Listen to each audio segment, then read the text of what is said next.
So I'm here with Professor Mark Brown, who is the Director of the National Institute for Digital Learning at the Home MOOC Conference. I would like to ask for your comments about Europe and possible policy implications or recommendations for open education and for MOOCs. I know you have a special interest and background in that, so what's your take on this issue? Well, thank you very much for the opportunity to comment. I'm someone who's come to move to Europe quite recently from New Zealand, where I had a leadership role in digital learning, online learning, and led the first enterprise-wide MOOC initiative in New Zealand.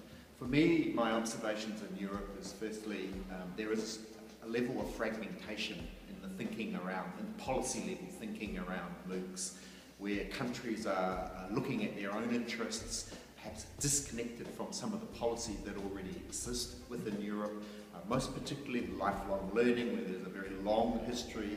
We should be looking and mapping our existing policy architecture to the opportunities that MOOCs, but not just MOOCs, because they're a subset of online education and learning more generally, where those find connections. I often refer to the pillars of learning, known as the UNESCO or Deloitte pillars of learning, learning to be, learning to know, learning to do, learning to live together, as a very powerful framework for thinking about the future of education.